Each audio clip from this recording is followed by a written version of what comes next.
Well, hello, boys and girls. It's when I feel like at o'clock, right around when I woke up, which is like at the crack of noon here. And still at my life coach's house because it is just so much frolic. There is frolic abound daily. It's so enjoyable. But in doing so, I sometimes get a little tardy on my picks, or I don't even know what that means because it's when I feel like it. Sometimes I even feel like it, and I go, all right, I'm still going to wait, even though I feel like it, which I did today. And it's a little late, and I'm sorry, but I've been running at, 90% now on my picks. Again, back to the 90s and 80s, boys and girls. Yes. Hopefully, put down in the bottom how much money you're making off of this, because you got to be making some money off of this. And tell your friends. For the love of God, we got like 17 or 18 people watching my vids. You guys are making scratch. Don't hold it all to yourself. Tell everybody about it, because you can get more of this fine programming if my views go up. I'm just being honest. It's the truth. If my morale starts to get low, then maybe I don't do these bids anymore, and then you don't make money. We don't want that. Jaime's Body Lube, it's the best there. I said it. Stay well lubed. And pants-free living. I'm hearing faltering. People are faltering at this. I want you to start getting some programs out there in your workplace, your schools, churches, wherever you are, promoting the freedom of pants-free living, right? We need that in our community right now. If there is anything this world needs, it's less pants. Anyways, here's my picks for today, boys and girls. You have the Islanders and the Canadiens. Now, the Islanders are just kind of like waking up to the fact that Pacioretty's still there. They don't understand why that is the case. I think they realize that their organization is like in a disarray, really. Bergevin needs to go. But the Islanders are in a similar situation where they basically brought in Davidson, which is not bad. 5'6" defenseman, okay. But they needed a lot more than that. And they're in a situation where, is this organization really committed to keeping Tavares by what they did at the trade deadline?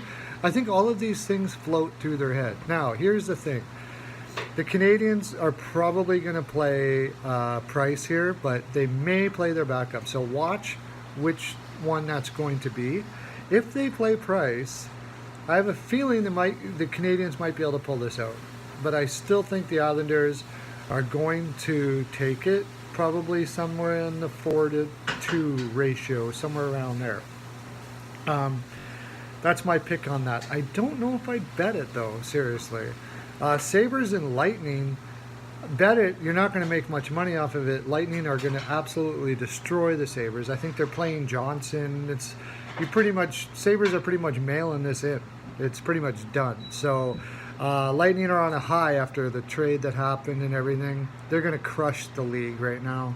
For sure. You take the Lightning 5-2, something like that. Red Wings versus the Blues. Now, this is a very interesting game.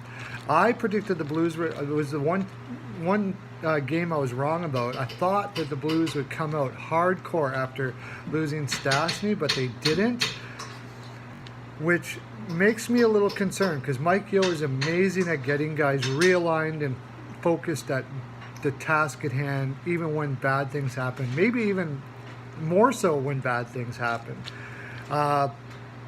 I'm not sure about this game. I'm going to take the Blues 3-2 because I still have a lot of faith in Mike Yeo and what he can get out of players.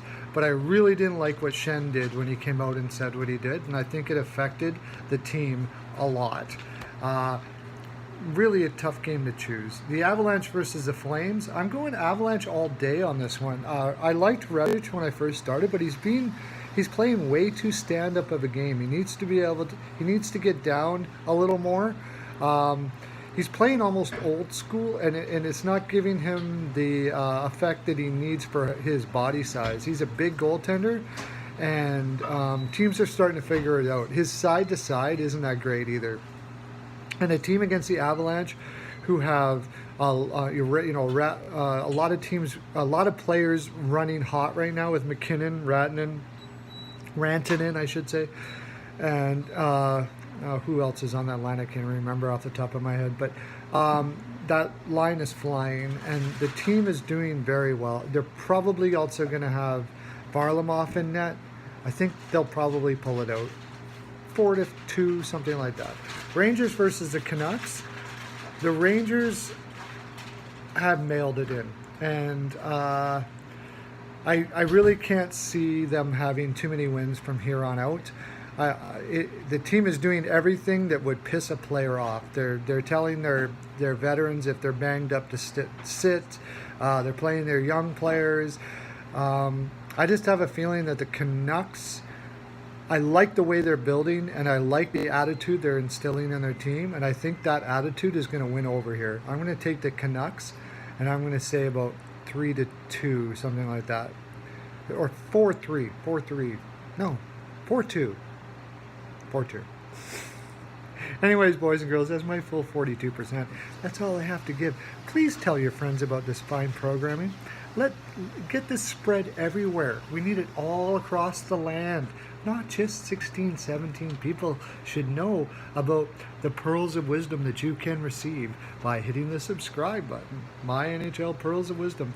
Get your Pearls of Wisdom necklace and a vat of Heine's body lube, because everybody loves that kind of thing. Have a great day. Lots of love to you.